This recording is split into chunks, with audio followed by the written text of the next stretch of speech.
सोलापूर शहरातील समविचारी एकूण 10 राजकीय पक्षांनी एकत्रित येत आता नागरिकांसाठी ज्या समस्या प्रशासकीय कार्यालयात येतात त्यासाठी आवाज उठवण्याचे ठरवले आहे। जिल्हाधिकारी कार्यालय, जिल्हा परिषद असो की प्रांताधिकारी कार्यालय असो, अशा विविध ठिकाणी नागरिकांना विविध कामासाठी अडवणूक केली जाते। त्यांची कामे वेळेवर केली जात नाहीत। विशेष करून जिल्हा परिषद विभागात असलेल्या प्राथमिक शिक्षण विभाग आणि माध्यमिक शिक्षण विभाग या ठिकाणी बोगस कामे करून भ्रष्टाचार होत असल्याचा आरोप करत आता या समविचारी राजकीय पक्षांच्या वतीने जिल्हा परिषदेत असलेल्या शिक्षण विभागाविरोधात आक्रोश व्यक्त करत आता सर्वपक्षीय सोलापूर जिल्हा विकास मंचची स्थापना करून जन आंदोलन करण्याचे ठरवले आहे, अशी माहिती बशीर अहमद यांनी दिली आहे।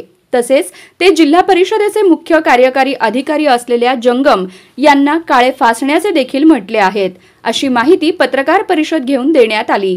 सोलापूर जिल्हा परिषद मधील शिक्षण अधिकारी प्राथमिक कादर शेख आणि त्यांचं जे प्रशासन आहे त्यांनी तर त्या ठिकाणी 27 शाळांना 7 शाळांना 27 शिक्षकांची पदं ज्यादा दिली आणि त्या ठिकाणी पदं नसताना आणि त्या ठिकाणी 84 कोटी रुपये वेतन काढलेलं आहे।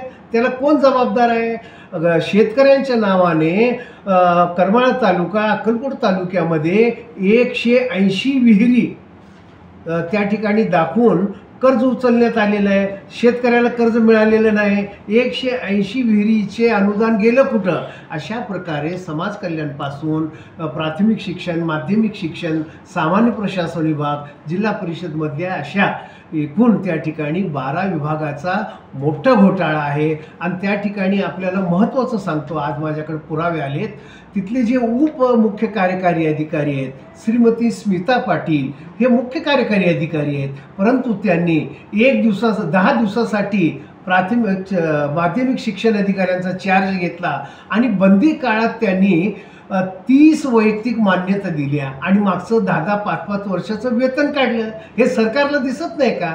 भारतीय जनता पार्टीची सरकार हे मस्त वालय, अंबानी टाटाची सरकार आहे, भांडवलदारांची सरकार आहे, हे जनतेची सरकार नाही। आणि त्या ठिकाणी भारतीय जनता पक्षाच्या या सरकारला आव्हान देण्यासाठी त्यांच्या प्रशासन आणि त्यांच्या शासनाविरुद्ध सोमवारी मुख्य कार्यकारी अधिकारी जिल्हा परिषद सोलापूर यांना घेराव घेऊन त्या ठिकाणी आम्ही तोड काढायचा निर्णय एकमताने घेतलेला। यावेळी विष्णू कारंपुरी महाराज, साथी नितीन कांबळे, अर्जुन सलगर, डोंगरे आदी उपस्थित होते।